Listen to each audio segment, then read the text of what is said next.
Hello बच्चों, स्वागत है आपका गवर्नमेंट एग्जाम्स अड्डा में।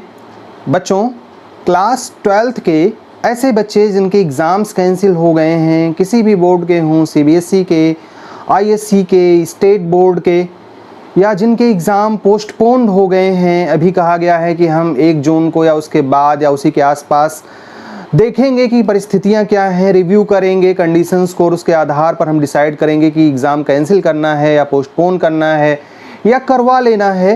वो बच्चे बहुत परेशान हैं। वो बच्चे ना तो पढ़ पा रहे हैं, यूट्यूब पर ऐसी ऐसी वीडियोज़ आ रही हैं कि बेचारे रोज़ डरते हैं, रोज़ परेशान होते हैं, मेरा ये हो जाएगा, मेरा वो हो जाएगा, मेरा भी कैंसिल होना चाहिए।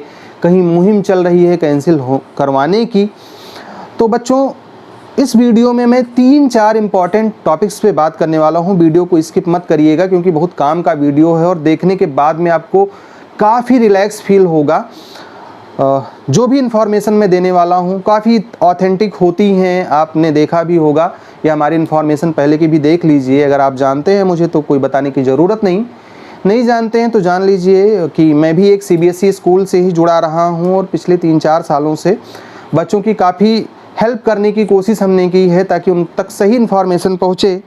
व्यूज़ का कोई झमेला नहीं है कि हमें व्यूज़ ज़्यादा चाहिए, बस ये चाहिए कि ये इन्फॉर्मेशन ज़्यादातर बच्चों के पास पहुँच जाए।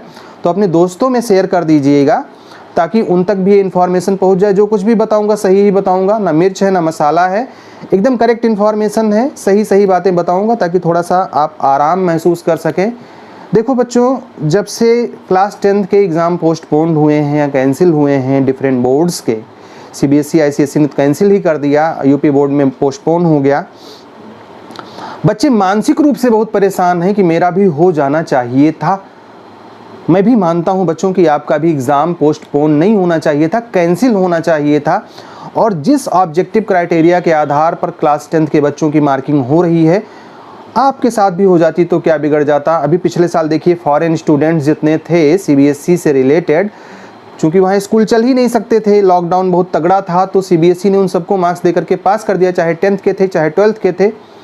वो आप में भी लागू कर सकती थी। पिछले साल भी एग्ज़ाम नहीं कंडक्ट करवा पाई, तो ऑब्वियसली ये काम करना चाहिए था सीबीएसई को, आईसीएसई को, मतलब आईएससी को। क्यों नहीं किया? रिव्यू करना चाह रहे हैं, चलिए कोई बात नहीं, थोड़ा टाइम लगेगा। मेरी पहली सलाह तो ये है बच्चों की आप पढ़ते रहिए। इसलिए सलाह है क्योंकि अगर आप नहीं पढ़ेंगे और परिस्थितियाँ मान लिया सुधर गई, जो साइंटिस्ट लोग हैं, जो डॉक्टर लोग हैं, वो कह रहे हैं जितनी तेज़ी से ग्राफ बढ़ा है कोरोना का उतनी ही तेज़ी से डाउन भी होगा, क्योंकि हर्ड इम्यूनिटी बहुत जल्दी ही लोगों में आ जाएगी। तो ये डाउन होना शुरू होगा, तो जैसे जैसे केसेस जितनी तेज़ी से बढ़े उतनी तेज़ी से डाउन हो जाएंगे और जून आते आते लगभग 8-10 हज़ार केसेस पर ये मामला पहुंच जाएगा। क्या होगा भगवान जाने। लेकिन अगर ऐसी परिस्थितियां होती है तो आपका एग्ज़ाम करवा लेगी सीबीएसई, आपका बोर्ड करवा लेगा।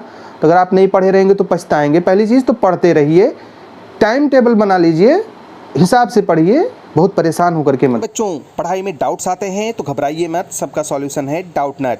बच्चों, अब किसी भी सवाल में आप अटक गए हो या आपसे सॉल्व नहीं हो पा रहा है तो आपको उस क्वेश्चन का फोटो लेना है, उसे क्रॉप करना है और बस 5 सेकंड के अंदर आपको मिलेंगे वीडियो सॉल्यूशंस। फिर चाहे आपका question homework CBSE, UP, Maharashtra, Rajasthan, MP या किसी अन्य बोर्ड का हो, या फिर आईआईटी, जेई, नीट या फिर 6वीं से 12वीं का कोई भी सवाल हो, सबका जवाब मिलेगा डाउट नट पर। साथ ही डाउट नट पर पढ़िए अब कोटा के बेस्ट फैकल्टी जैसे जेबी सर, एनजे सर, आकांक्षा मैम, प्रिंस सर जैसे टॉप टीचर से 3 करोड़ से ज़्यादा बच्चे डाउट नट ऐप पर पढ़ाई कर रहे हैं। आप भी जाइए और डाउट नट ऐप इंस्टॉल कीजिए, मत पढ़िए। दूसरी चीज़, मुझे क्या लगता है कि आप लोगों का भी एग्ज़ाम कैंसिल हो जाएगा।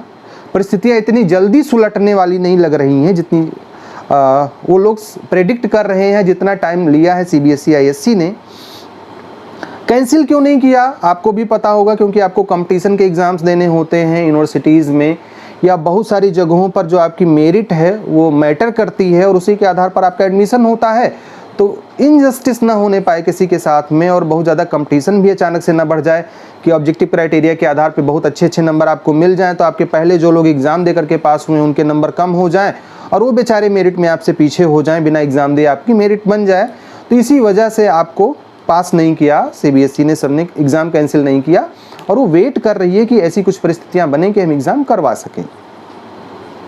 बहरहाल, अभी रीजनल ऑफिसेस से या सीबीएसई से क्लास 12 के बारे में कोई बात नहीं हो रही है। अगर जानकारी लेना भी चाह रहे हैं तो कह रहे हैं कि अभी इसके बारे में मीटिंग होनी है और मीटिंग होनी है, उसके बाद में मीटिंग के बाद में रिव्यू होना है, रिव्यू के बाद में डिसाइड करेंगे कि करवाएंगे कि नहीं करवाएंगे। जो बच्चे डरे हुए हैं कंपार्टमेंट के, प्राइवेट के, इम्प्रूवमेंट के, उन बच्चों के लिए अब मैं कुछ बहुत इंपॉर्टेंट बातें शेयर करने वाला हूँ। देखो बच्चों, जो प्रैक्टिकल मार्क्स का मैटर था कि प्रोरेटा बेस पे मिलेगा, वो तो एक तो बात थी, अगर एग्ज़ाम होगा तो उसी आधार पे मिलेगा। एग्ज़ाम इन केस अगर कैंसिल हो जाता है, चाहे रेगुलर बच्चे हों, प्राइवेट हों, कंपार्टमेंट हों या जो भी हों, तो कोई ना कोई क्राइटेरिया सीबीएसई तय करेगी, और जो सीबीएसई क्राइटेरिया तय करेगी वो सीबीएसई के रेगुलर, प्राइवेट और कंपार्टमेंट तीनों तरीके के बच्चों पर लागू होगा। बचेंगे इम्प्रूवमेंट वाले। अब क्यों बचेंगे मैं उसको भी डिस्कस कर रहा हूँ, ध्यान से समझिएगा। जो बच्चे रेगुलर होंगे, जो प्राइवेट होंगे या कंपार्टमेंट होंगे, सभी लोगों का एक ही मुद्दा होता है कि हमें पास करना है और अच्छे नंबर लाने हैं, जो भी विषय का एग्ज़ाम हमें देना है। जो इम्प्रूवमेंट वाले बच्चे होते हैं वो पिछला क्लास ऑलरेडी पास कर चुके हैं, कहीं और पढ़ रहे हैं, कुछ और कोर्स कर रहे होंगे, उन्होंने 1 या 2 या जितने भी विषय का इम्प्रूवमेंट सोचा होगा कि हमें भाई 50 मिला था 80 में से, या 70 में से हमें मिला था 34, और अब हम इसको इम्प्रूव करना चाह रहे हैं, तो उन बच्चों को मौका मिला था। अब जाहिर सी बात है कि उनको कैसे, किस आधार पर डिसाइड करेंगे, तो इसके बारे में अभी कोई ऐसा क्राइटेरिया दिखाई नहीं दे रहा है। जैसे ही क्राइटेरिया पता चलेगा या जैसे ही बनेगा, सीबीएसई इसको भी डिक्लेयर करेगी, तो जो रेगुलर बच्चे हैं, प्राइवेट हैं और कंपार्टमेंट 2 वाले हैं, ये सभी बच्चे तो हो जाएंगे पास, और बहुत ही अच्छे नंबरों से पास होंगे, क्योंकि जो भी क्राइटेरिया सीबीएसई बनाएगी ऑब्वियसली उसमें आपका नुकसान नहीं होने देगी। बहुत ज़्यादा फ़ायदा भी नहीं होगा कि आप बिना एग्ज़ाम दिए टॉप लेवल पर पहुंच जाओ, 95, 99, 98% मार्क्स आपको मिल जाएं, लेकिन सभी बच्चे पास हो जाएंगे। तो कंपार्टमेंट 2 और प्राइवेट वालों की टेंशन ख़त्म, अच्छे नंबर से पास हो जाएंगे बिना एग्ज़ाम दिए। रेगुलर बच्चों के साथ में भी यही होगा। इम्प्रूवमेंट वालों का कोई ना कोई सिस्टम बनाएगी सीबीएसई, क्या बनाएगी अभी मुझे भी कोई गेस नहीं है, ना कुछ बात हो पाई है। हालांकि इस बारे में हमने लेटर भेज दिया है सीबीएसई को और पूछा है कि क्या होने वाला है। हम आरटीआई भी डालने की सोच रहे हैं ताकि एक ऑथेंटिक इन्फॉर्मेशन हमें मिल जाए, और इसी वजहों से जो भी इन्फॉर्मेशन मैं आपको देता हूँ वो अक्सर सही ठहरती है, क्योंकि सीबीएसई से हमें डायरेक्ट पता चलता है। आईएससी वालों से भी मैं ऐसा ही करता हूँ बच्चों। तो बस परेशान मत होइए, पढ़ते रहिए। जो आपका एग्ज़ाम होने की संभावना है वो 20% है, और इसी वजह से मैं कह रहा हूँ आपसे कि इस 20% केस में अगर आपका एग्ज़ाम हो गया तो आपका नुकसान ना हो जाए। 80% नहीं होगा जहाँ तक अभी लग रहा है, तो 20% के लिए आप पढ़ते रहिए।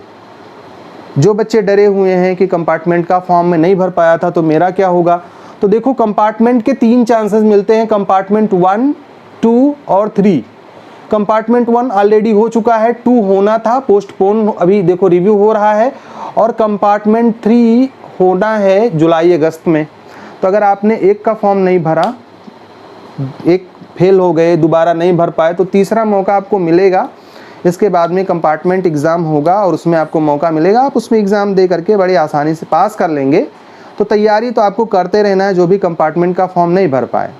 इम्प्रूवमेंट का फॉर्म भरने का चांस एक ही बार मिलता है।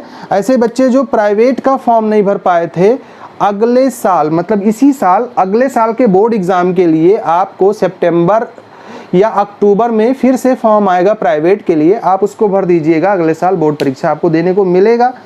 तो कहीं कोई इशू ही नहीं बचता है। और ये जितने भी लोग आपको डरा रहे हैं कि आपका एग्ज़ाम होगा, आप फेल हो जाओगे, या जो कह रहे हैं कि प्राइवेट बच्चे फेल हो जाएंगे, कंपार्टमेंट वाले फेल हो जाएंगे, या जिनके प्रैक्टिकल में कम नंबर आए हैं उनको नंबर कम मिलेगा, या जिनका इंटरनल असेसमेंट डाउन था उनका डाउन हो जाएगा, ऐसा कुछ भी नहीं है। सीबीएसई नुकसान नहीं करने देगी। इन बाबाओं के चक्कर में मत पड़ो, क्योंकि ज़्यादातर यूट्यूब पे जो ज्ञान बघार रहे हैं, दे रहे हैं, किसी भी स्कूल से इनका कोई भी लेना देना नहीं रहा है, और ना सीबीएसई में ABCD इनको आती है। पेपर में इधर उधर देखा, मोदी जी की फ़ोटो लगा दी, निशंक की फ़ोटो लगा दी, शिक्षा मंत्री को डाल दिया, ऐसा वैसा टाइटल डाल के आप लोगों को गुमराह कर दिया, और व्यूज़ पा गए। बच्चों ने देखा, 3 लाख लोगों ने देखा है, कुछ ज़रूर होगा, लाओ हम भी देख लेते हैं। और इसी वजह से दुकान चल रही है। तो दुकान चलाइए, मैं नहीं कह रहा हूँ कि वीडियोज़ मत देखिए, बट सीरियसली मत लीजिए, इंटरटेनमेंट के लिए देख लीजिए। ऑथेंटिक अपडेट्स या तो आपको सीबीएसई से मिलेगी या अपने स्कूल से मिलेगी। अगर आप मुझ पर ट्रस्ट करते हो तो मुझसे भी आपको मिलेगी। गुमराह करने वाली कोई भी सूचना मैं दूंगा नहीं। हो सकता है कि आपकी किसी क्वेरी को मैं ना बता पाया हूँ अभी तक, तो कमेंट बॉक्स में लिख दीजिएगा, मैं अगले वीडियो को बना करके उसमें क्लियर कर दूंगा और समझा दूंगा कि आप टेंशन मत लो, बस पढ़ाई करते रहना, क्योंकि बहुत सारे एग्ज़ाम्स पोस्टपोन हुए हैं, तो एक साथ में शेड्यूल होंगे बेटा। जैसे ही परिस्थितियाँ सही होंगी और फिर आपके पास में टाइम कम रहेगा तो आप परेशान हो जाओगे कि देखो इतना एग्ज़ाम है, नीट भी है, जेई है, हमारा ये है, क्लैट है, ये सब दुनिया भर की चीज़ें, कैसे हम तैयारी करेंगे। तो पढ़ते रहोगे तो फ़ायदे में रहोगे, और अभी तो मौका मिला हुआ है, घर में हो, अच्छे से पढ़ाई करो। हाँ, एक इन्फॉर्मेशन मैं और दे दूँ बच्चों को कि अगर आप हमारी वीडियोस को शेयर करना चाहते हो या इवन अपने वीडियो के अपने खुद के यूट्यूब चैनल पे डालना चाह रहे हो, तो आप ऐसा कर सकते हो। कोई भी कॉपीराइट क्लेम हमारी तरफ से नहीं भेजा जाएगा, बस हमें हमारे दिए गए ईमेल आईडी पर इन्फॉर्म कर दीजिए कि सर ये वाला वीडियो इतने टाइम के लिए मैं यूज़ करना चाह रहा हूँ। लेकिन बस इतना करना है कि आप अपने चैनल पर जो भी यूज़ करो, वीडियो को बीच बीच में से काट के मत यूज़ करो, जो भी यूज़ करो कॉन्टिन्यूसली यूज़ करो, ताकि ये नहीं कि हमने इस वीडियो में कुछ बोला वहाँ से कुछ तो काट पीट करके, ऐसा करो। एक साथ में अगर शेयर करोगे तो मुझे कोई प्रॉब्लम नहीं है, एक तरीके की वीडियो एक बार में शेयर कर सकते हो, चाहो तो पूरी की पूरी वीडियो अपलोड कर सकते हो, कोई प्रॉब्लम नहीं है। कभी किसी भी तरीके की कॉपीराइट क्लेम हम आपके लिए नहीं भेजेंगे। बस आपके टाइटल और डिस्क्रिप्शन में हमारे चैनल का नाम और मेरा नाम उमानाथ पांडे ये मेंशन होना चाहिए, और गवर्नमेंट एग्ज़ाम्स अड्डा हमारा यूट्यूब चैनल का नाम भी मेंशन होना चाहिए। इसके अलावा हमें कोई प्रॉब्लम आपसे नहीं है। जितना शेयर करोगे बच्चों को इन्फॉर्मेशन मिलेगी, उतना अच्छा मुझे भी लगेगा, मुझे भी खुशी होगी। हमारी तरफ से ढेर सारी शुभकामनाएं हैं। All the best, may God bless you. Thank you for watching this video.